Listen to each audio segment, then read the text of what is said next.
ഇന്നത്തെ മന്ത്രിസഭാ യോഗം ഗവർണറുടെ നയപ്രഖ്യാപന പ്രസംഗത്തിനുള്ള അംഗീകാരം നൽകി. രണ്ടാമത്തെ കാര്യം, നിയമസഭയിലെ ചീഫ് വിപ്പായി CA അബു ജോൺ ജോസഫിനെ നിയമിക്കാനുള്ള തീരുമാനമായി. അതുപോലെ നേരത്തെ AGയുടെയും ഒരു അഡീഷണൽ AGയുടെയും കാര്യത്തിൽ തീരുമാനമുണ്ടായിരുന്നു. അഡ്വക്കേറ്റ് KC വിൻസെൻറ്റിനെ ഹൈക്കോടതിയിലെ അഡീഷണൽ അഡ്വക്കേറ്റ് ജനറലായി നിയമിക്കാൻ യോഗം തീരുമാനമെടുത്തു. അഡ്വക്കേറ്റ് KC വിൻസെൻറ്റ്, നമുക്കറിയാം, വയോജന വകുപ്പിൻ്റെ രൂപീകരണത്തിന് വേണ്ടിയിട്ടുള്ള തീരുമാനം നേരത്തെ മന്ത്രിസഭാ യോഗം എടുത്തിട്ടുണ്ടായിരുന്നു. അതിലേതെല്ലാം സബ്ജക്റ്റാണ്, ഏതെല്ലാം വിഷയങ്ങളാണ് പുതിയ വകുപ്പിൻ്റെ കീഴിൽ വരേണ്ടത് എന്നുള്ള തീരുമാനമെടുത്തു. അത് സോഷ്യൽ ജസ്റ്റിസ് വകുപ്പിൽ നിന്നാണ് പുതിയ കാര്യങ്ങൾ, പുതിയ വിഷയങ്ങൾ ഈ വകുപ്പിലേക്ക് എടുത്തിരിക്കുന്നത്. അതുപോലെ നേരത്തെ ഡയറക്ടർ ജനറൽ ഓഫ് പ്രോസിക്യൂഷനായി നിയമിച്ചിരുന്ന ശ്രീ അസഫ് അലിക്ക് ലോകായുക്തയുടെ സ്പെഷ്യൽ അറ്റോർണിയായും കേരള സ്റ്റേറ്റ് പബ്ലിക് പ്രോസിക്യൂട്ടറായും അദ്ദേഹത്തെ നിയമിച്ചിട്ടുണ്ട്. ഈ രണ്ട് അഡീഷണൽ ഇതുകൂടിയുണ്ട്. സാധാരണ DGP ആണ് ആ ചുമതല വഹിക്കുന്നത്. പിന്നെ നമ്മൾ മൺസൂൺ വരികയാണ്. മഴക്കാലത്തിന് മുമ്പ് ചെയ്യേണ്ട കാര്യങ്ങളെക്കുറിച്ചുള്ള പണമൊക്കെ ജില്ലകളിലേക്ക് അയച്ചു കൊടുത്തിട്ടുണ്ടെങ്കിലും ബന്ധപ്പെട്ട മന്ത്രിമാരും ഉദ്യോഗസ്ഥരും ഉൾപ്പെടെ ജില്ലാ കളക്ടർമാരുടെ യോഗം ബുധനാഴ്ച രാവിലെ ഓൺലൈനായി 10 മണിക്ക് ചേരാൻ തീരുമാനിച്ചിട്ടുണ്ട്. ഇത്രയും തീരുമാനങ്ങളാണ് എടുത്തിരിക്കുന്നത്. മറ്റു കാര്യങ്ങളെല്ലാം അനൗദ്യോഗികമായി ചർച്ച ചെയ്ത കാര്യങ്ങളാണ്. ഈ തീരുമാനങ്ങളാണ് നടക്കുന്നത്. ഏറ്റവും പ്രധാനമായിട്ടൊരു അവധി ദിവസങ്ങളായതുകൊണ്ടാണ് വളരെ മുൻപ് ക്യാബിനറ്റ് കൂടി ഗവർണർക്കുള്ള പ്രസംഗത്തിൻ്റെ അംഗീകാരം കൊടുക്കാൻ വേണ്ടിയിട്ടുള്ള സ്പെഷ്യൽ ക്യാബിനറ്റായിട്ടാണ് ഇന്ന് ചേർന്നത്. അത് നമ്മൾ പരിശോധിച്ചുകൊണ്ടിരിക്കുകയാണ്. കാരണം എന്ന് വെച്ച് കഴിഞ്ഞാൽ ഒരു തീരുമാനം എടുക്കാൻ പറ്റാത്ത അവസ്ഥയിലാണ്. ഓരോ ദിവസവും കൂടിക്കൊണ്ടിരിക്കുകയാണ്. അപ്പോൾ അതിൻ്റെ അകത്ത് ഒരു എമൗണ്ട് വന്നു കഴിഞ്ഞാൽ ആണ് നമുക്കതിനെ സംബന്ധിച്ച് അതിൻ്റെ ഇമ്പാക്റ്റ് എന്താണെന്ന് ഞങ്ങൾ ധനകാര്യ വകുപ്പ് സൂക്ഷ്മമായി നിരീക്ഷണം നടത്തുന്നുണ്ട്. നികുതി വരുമാനം എത്രയാണ് ഉണ്ടാകുന്നത്, സാധാരണക്കാരന് എത്ര രൂപയാണ് അതിൻ്റെ അകത്ത് ബുദ്ധിമുട്ടുണ്ടാകുന്നത് എന്ന് ഞങ്ങൾ പരിശോധിച്ചുകൊണ്ടിരിക്കുന്നുണ്ട് ഓരോ കൂട്ടലിലും. പക്ഷേ ഇത് എല്ലാ ദിവസവും വന്നുകൊണ്ടിരിക്കുകയാണ്.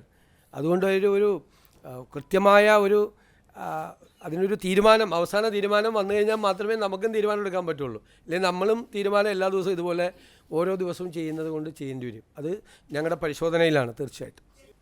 ഞാൻ ചോദിക്കട്ടെ, എന്താണ് ആ വിവാദത്തിൻ്റെ അടിസ്ഥാനം? അദ്ദേഹം സംസ്ഥാന സർവീസിലുള്ള ആളാണ്, അല്ലേ? ഓൾ ഇന്ത്യ സർവീസിലുള്ള സംസ്ഥാനത്തെ ഒരു ഉദ്യോഗസ്ഥനാണ്. എങ്ങനെയാണ് ചീഫ് ഇലക്ടറൽ ഓഫീസറെ നിയമിക്കുന്നത്?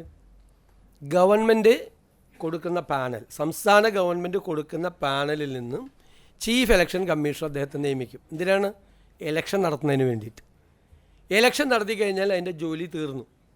സാധാരണ എന്താ ചെയ്യുന്നത്? അതിനുശേഷം പിന്നെ അതോടുകൂടി ഔദ്യോഗിക ജീവിതം അവസാനിപ്പിക്കുകയാണ്. ചീഫ് ഇലക്ടറൽ ഓഫീസറുടെ ഔദ്യോഗിക ജീവിതം പിറ്റേ ദിവസം റിട്ടയർ ചെയ്യുവാണ്. ഇത് എന്താണ് ഇവിടെ നടക്കുന്ന ചർച്ച? ശ്രീമതി നളിനി നെറ്റോ ചീഫ് ഇലക്ടറൽ ഓഫീസറായിരുന്നു. അതിനുശേഷം എവിടേക്കാണ് പോയത്? ഹോമിലേക്ക് പോയി, അല്ലേ? പിന്നെ ചീഫ് സെക്രട്ടറി ആയി, പിന്നെ മുഖ്യമന്ത്രിയുടെ ഓഫീസിലേക്ക് വന്നു. ഇതിന് മുമ്പിരുന്ന എല്ലാവരും അവരുടെ ഔദ്യോഗിക കാര്യം കഴിഞ്ഞു കഴിഞ്ഞത്. ഇതിപ്പോൾ ചീഫ് ഇലക്ഷൻ കമ്മീഷണറെ അറിയിച്ചിട്ടുണ്ട് വേറൊരു ജോലിയിലേക്ക് ജോയിൻ ചെയ്യുകയാണെന്ന്. ബംഗാളുമായിട്ടാണ് താരതമ്യപ്പെടുത്തുന്നത്. ബംഗാളിലെ വിഷയം എന്താ? ബംഗാളിൽ തൃണമൂൽ കോൺഗ്രസും ഇന്ത്യൻ നാഷണൽ കോൺഗ്രസും CPM-ഉം ഗുരുതരമായ ആരോപണമാണ് അവിടുത്തെ ചീഫ് ഇലക്ടറൽ ഓഫീസർക്കെതിരായിട്ട് ഉന്നയിച്ചത്. എന്താ ഗുരുതരമായ ആരോപണം?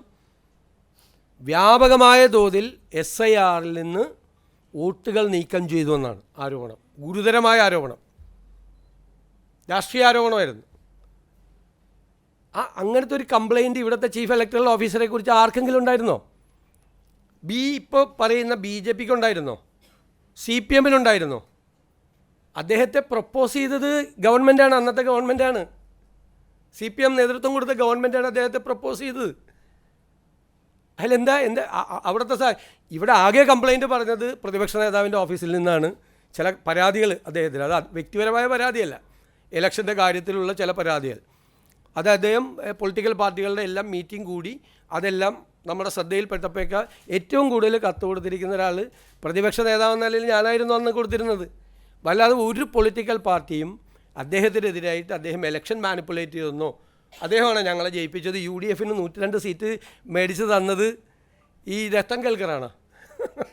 എന്തൊരു തമാശയാണ് കേരളത്തിൽ നടക്കുന്നത്, എന്തൊരു തമാശയാണ്. പിണറായി ഗവൺമെൻറ് പാനൽ കൊടുത്ത അതിൽ നിന്നാണ് ചീഫ് ഇലക്ഷൻ കമ്മീഷൻ ഇദ്ദേഹത്തെ ചീഫ് ഇലക്ടറൽ ഓഫീസറാക്കിയത്. പിണറായി ഗവൺമെൻറ് അദ്ദേഹത്തെ പാനലിൽ പെടുത്തിയത് തെരഞ്ഞെടുപ്പിൽ കൃത്രിമം കാണിച്ച് UDF 102 സീറ്റ് മേടിച്ചു കൊടുക്കാനാണ്. ഇതിനേക്കാൾ വലിയ തമാശയുണ്ട് ഇതൊക്കെ ചർച്ച ചെയ്യുന്നതിന്. എനിക്ക് എല്ലാവരോടുള്ള അഭ്യർത്ഥന, കുറച്ചുകൂടി കൺസ്ട്രക്റ്റീവായിട്ടുള്ള, ക്രിയേറ്റീവായിട്ടുള്ള, നമ്മുടെ സംസ്ഥാനത്തിൻ്റെ ഭാവിക്ക് വേണ്ടിയിട്ടുള്ള വിഷയങ്ങൾ ചർച്ച ചെയ്യേ. ഞങ്ങളെ വിമർശിച്ചോ, എനിക്കിപ്പോഴും നിങ്ങൾ ആരെങ്കിലും ഒരു ചോദ്യം ചോദിക്കുക എന്നോട്, സംശയം, നിങ്ങളുടെ സംശയം ചോദിക്കും ഈ വിഷയത്തിൽ. എന്ത് തെറ്റാണ് ഞങ്ങൾ ചെയ്തത്, എന്താണെന്ന് ചോദിക്കുക.